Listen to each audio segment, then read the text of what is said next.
Friends, नमस्कार। रंकर maker में आप लोगों का स्वागत है।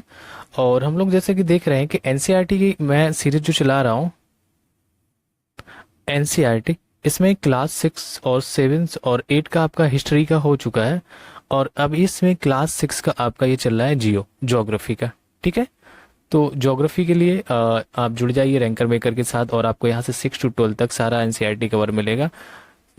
6 से लेके आपका 12 तक का A to Z, आपका हिस्ट्री हो, ज्योग्राफी हो, इकोनॉमिक्स हो, सारी चीज़ें। आज की डेट में हम ज्योग्राफी को लेके चल रहे हैं और ये चैप्टर नंबर 3 है, क्लास 6 का ज्योग्राफी चैप्टर नंबर 3।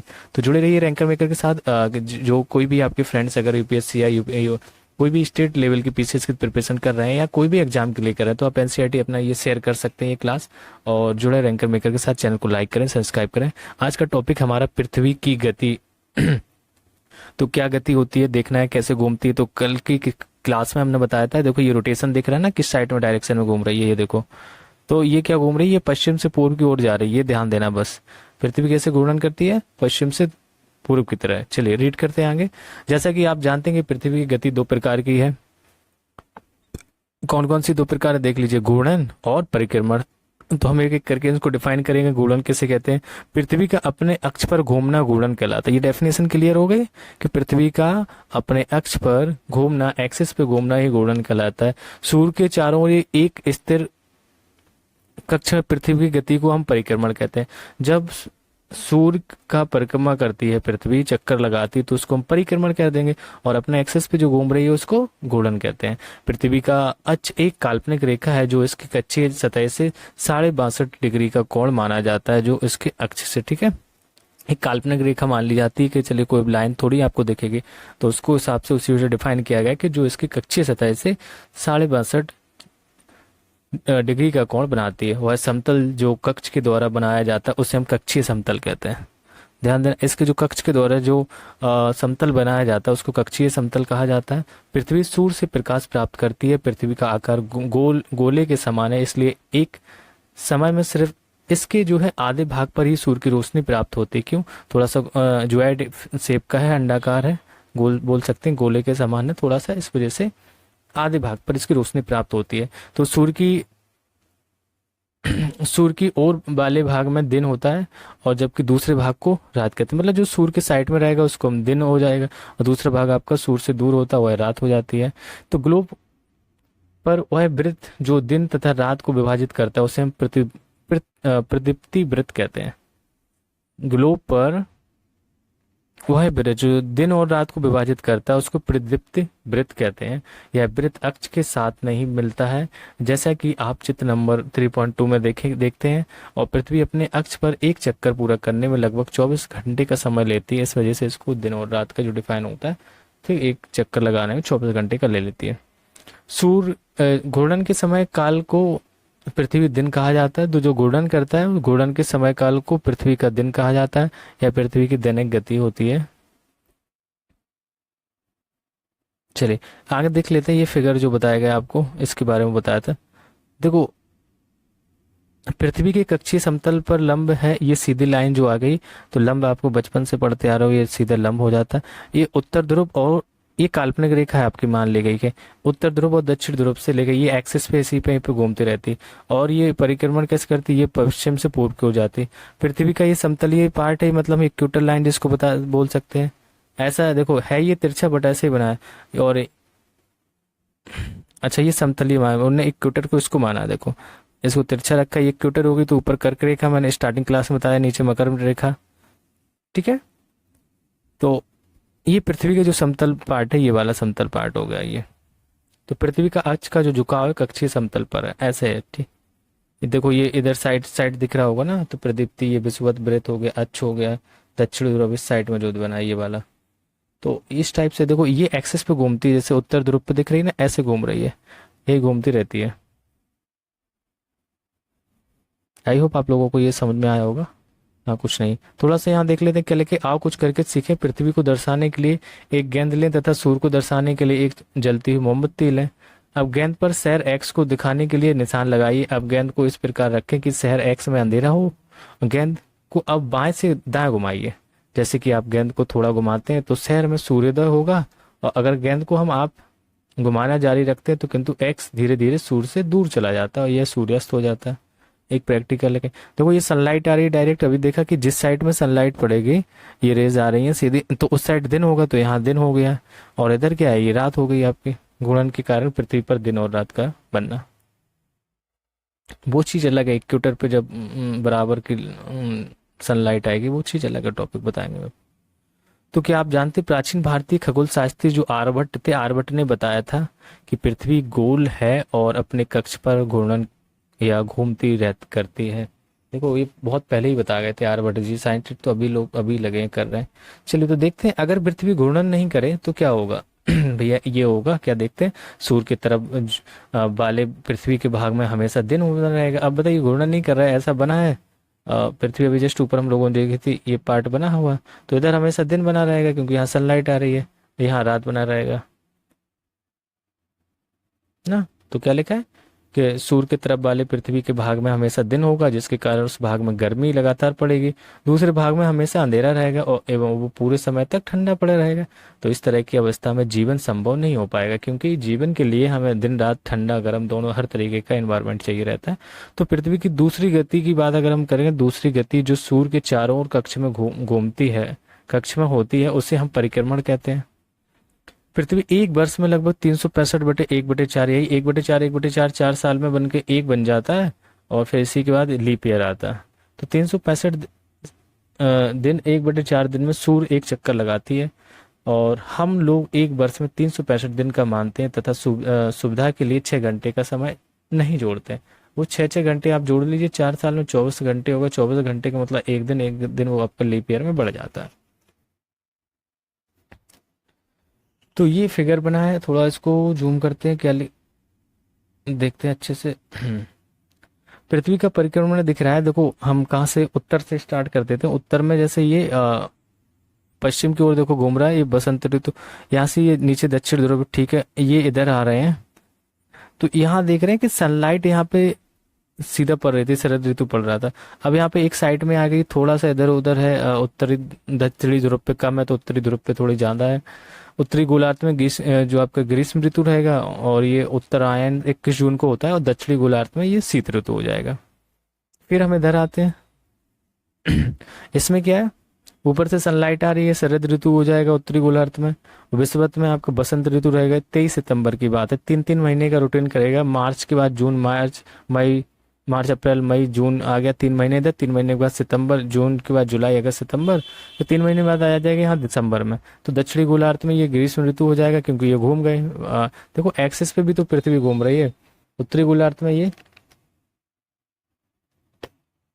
शीत ऋतु हो जाएगा। दक्षिणयान है ये 22 दिसंबर की बात, फिर ये जाके 21 मार्च को वहां वापस जब जैसे पहुंचता है वो शरद ऋतु या विश्व कहते हैं, दक्षिणी ध्रुव पे पहुंच जाता है सनलाइट।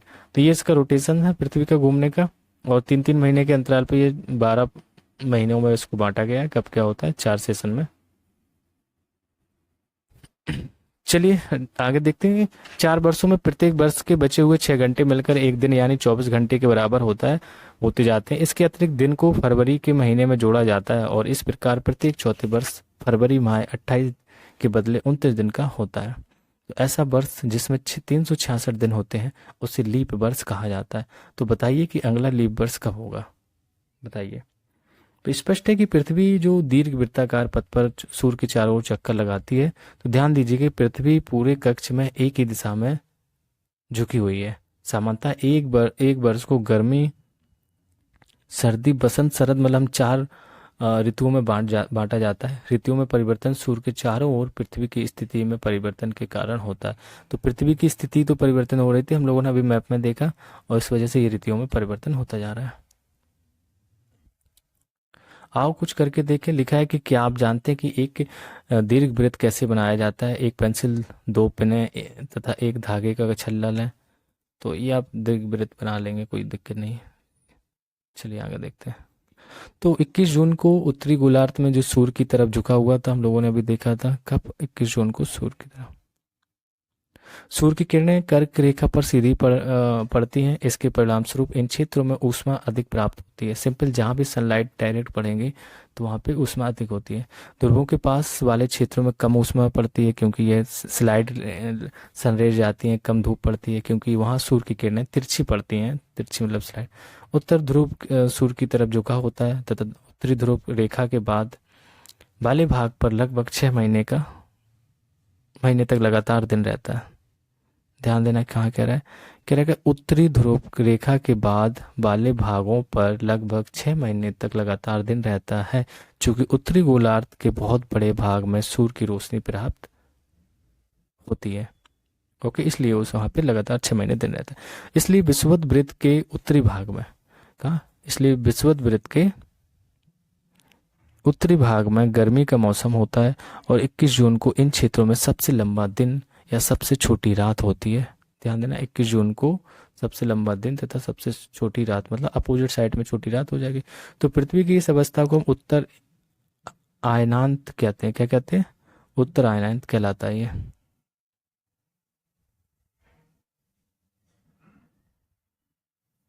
चलिए आगे देखते हैं। फिर हम 22 दिसंबर की बात करते हैं कि 22 दिसंबर को दक्षिण ध्रुव के सूर्य की ओर झुके होने के कारण, अब क्या है, दक्षिण ध्रुव के सूर्य की ओर झुके होने के कारण मकर रेखा पर सूर्य की किरणें सीधी पड़ती हैं, क्योंकि सूर्य की किरणें मकर रेखा पर लंबवत पड़ती हैं। इसलिए दक्षिणी ध्रुव गोलार्ध के बहुत बड़े भाग में प्रकाश होता है। इसलिए दक्षिणी गोलार्ध में लंबे दिन तथा छोटी रातें वाली ग्रीष्म ऋतु होती है। मतलब वहाँ पे ग्रीष्म ऋतु में लंबी रातें होंगी। इसकी ठीक विपरीत स्थिति अगर हम उत्तरी गोलार्ध में होती है तो ठीक है, जब उत्तर में होगा ऐसा तो दक्षिण में अपोजिट होगा, दक्षिण में होगा तो उत्तर में अपोजिट होगा। तो पृथ्वी की इस अवस्था को हम दक्षिणी अयानात कहते हैं, कहा जाता है। क्या आप जानते हैं कि ऑस्ट्रेलिया में ग्रीष्म ऋतु में क्रिसमस का पर्व मनाया जाता है? कब मनाया जाता है? ग्रीष्म ऋतु में मनाया जाता है ऑस्ट्रेलिया में क्रिसमस का पर्व। तो 21 मार्च और एवं हम 23 सितंबर की बात करें, 21 मार्च 23 सितंबर को सूर्य की किरणें विषुवत पर, अब देखो इक्वेटर पे आ गए, विषुवत पर सीधी पड़ती हैं। इस अवस्था में कोई भी ध्रुव सूर्य की ओर नहीं झुका हुआ रहता है जब डायरेक्ट इक्वेटर पे आ रही हैं। तो इसलिए पूरी पृथ्वी पर रात एवं दिन बराबर होते हैं और विषुवत वृत्त कहा जाता है। इसको क्या कहा जाता है? विषुव कहा जाता है, ऐसा समझ लीजिए। फिर 23 सितंबर की बात करें, 23 सितंबर को उत्तरी गोलार्ध में शरद ऋतु हो जाती है, जबकि दक्षिणी गोलार्ध में बसंत ऋतु हो जाती है। और 21 मार्च को स्थिति इसके विपरीत होती है, जबकि उत्तरी गोलार्ध में बसंत ऋतु और दक्षिणी गोलार्ध में शरद ऋतु होती है। समझना, अभी देखो क्वेश्चन भी कराएंगे, क्लियर हो जाएगा। तो इस प्रकार स्पष्ट है कि पृथ्वी के घूर्णन एवं परिक्रमण के कारण दिन एवं रात ऋतुओं में परिवर्तन होता है। इतना को तो क्लियर हो गया होगा। कुछ साइड से चीजें दी गई तो देख लेते हैं, लेकिन आप कुछ करके सीखें। एक दिशा में पृथ्वी के झुकाव को समझने के लिए मैदान पर एक बहुत बड़ा दीर्घवृत्त बनाएं तथा घड़ी में लगा हुआ एक झंडा लें। तो दीर्घवृत्त वाली रेखा पर कहीं भी खड़े हो जाएं, वहां से दूर स्थित किसी वृत्त के सबसे ऊपरी हिस्से के किसी बिंदु की ओर खड़े में से दिखाई की ओर झंडे से दिखाएं। आप झंडे को उसी स्थित बिंदु की तरफ रखते हुए वृत्त पर चलें। तो इस प्रकार पृथ्वी का अक्ष हमेशा एक ही स्थिति में झुका रहता है। पृथ्वी की परिक्रमण तथा पृथ्वी के अक्ष की निश्चित दिशा में झुके होने के कारण ऋतु परिवर्तन होते हैं। तो झुकने की वजह से ऋतु परिवर्तन होते हैं, क्लियर करते हैं पहले। चलिए क्वेश्चन दिए गए आपके, क्या पहला लिखा है पृथ्वी के अक्ष का झुकाव कोण क्या है? तो पृथ्वी के अक्ष का झुकाव कोण अभी जस्ट हमने आपको बताया कि 66 राइट 1/2 डिग्री ये होता है ना, 66.5 डिग्री का। तो ये पृथ्वी का झुकाव कोण है, पहला क्वेश्चन होगा। दूसरा देखते हैं, घूर्णन एवं परिक्रमण को परिभाषित करें। भाई इसकी डेफिनेशन अभी जस्ट आपको मैंने बताया था कि पृथ्वी का जो अपनी ही धुरी पर घूमना होता है ना, उसको हम घूर्णन कहते हैं। और पृथ्वी अपना जो घूर्णन है 24 घंटे में पूरा कर भी लेती, मतलब हम बोल सकते एक दिन और रात में कर लेते हैं पूरा। परिक्रमण की बात करें तो सूर्य के चारों ओर एक जो स्थित कक्षा में ना पृथ्वी की गति को हम परिक्रमण कहते हैं। सूर्य के चारों ओर परिक्रमा करना। लीप वर्ष भैया बचपन से जानते हो, यह वो वर्ष होता है जिसमें फरवरी में 28 दिन होते थे। 28 दिन के स्थान पर सॉरी हम बोल सकते 29 दिन होते हैं। नॉर्मल ईयर में 28 होते हैं। तो इस प्रकार लीप ईयर्स में हम बोल सकते हैं कि 365 दिन के स्थान पर 366 दिन हो जाते हैं, एक दिन बढ़ जाता है। आपको पता होगा 6 6 घंटे करके बढ़ के एक दिन बन जाता है। क्वेश्चन नंबर तीसरा देखते हैं, उत्तर एवं दक्षिण आयनांतों में अंतर बताइए। तो बता दीजिए क्या अंतर था, अभी जस्ट हम लोगों ने देखा। दरअसल क्या है कि अगर हम उत्तर अयनांत की बात करें तो 21 जून को उत्तरी गोलार्ध में सबसे लंबा दिन और सबसे छोटी रात होती है। कहाँ पे? उत्तरी गोलार्ध में, गर्मियों के समय जून में। जबकि इसी समय दक्षिणी गोलार्ध में सबसे छोटा दिन तथा सबसे लंबी रात होती है। तो पृथ्वी की इस अवस्था को हम उत्तर अयनान कहते हैं, बोल सकते हैं हमसे। दक्षिण को देख लो, जस्ट इसका अपोजिट कर देंगे, दिसंबर, 6 महीने इसमें ऐड कर दिए जून में, है 21 जून के बाद 22 दिसंबर को सीधे जस्ट 6 महीने बाद दक्षिण गोलार्ध में सबसे लंबा दिन सबसे छोटी रात होगी। जबकि इसी समय उत्तरी गोलार्ध में छोटा दिन तथा सबसे लंबी रात होगी। तो पृथ्वी की इस अवस्था को हम दक्षिणी अयनान बोल सकते हैं। विषुव क्या है भाई? विषुव बता दीजिए। विषुव 21 मार्च और जो 23 मार्च की बात हमने की थी, किसकी? 21 मार्च और 23 सितंबर के। 21 मार्च और 23 सितंबर को जो सूर्य की किरणें विषुवत पर सीधी पड़ती हैं, तो इस अवस्था में कोई भी ध्रुव सूर्य की ओर नहीं झुका होता, इसलिए हम पृथ्वी इसलिए पूरी पृथ्वी पर रात एवं दिन बराबर भी होते हैं, बोल सकते हैं। इसे हम विषुव कहते हैं। ठीक है, आगे बढ़ाते हैं इसको।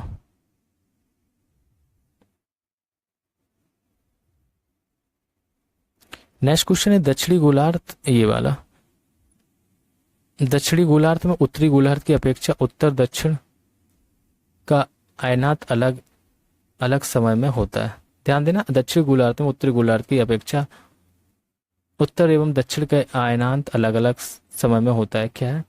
तो हम बोल सकते हैं जब उत्तरी गोलार्ध में सूर्य की तरफ झुका, जो मतलब उत्तरी गोलार्ध है ना, वो सूर्य की तरफ झुका होता है, तो सूर्य की किरणें कर्क रेखा पर सीधी पड़ती हैं। अभी जस्ट ऊपर देखा था, इसलिए हम बोल सकते हैं कि उत्तरी गोलार्ध में ग्रीष्म ऋतु होती है ना, जब झुकी रहेंगे।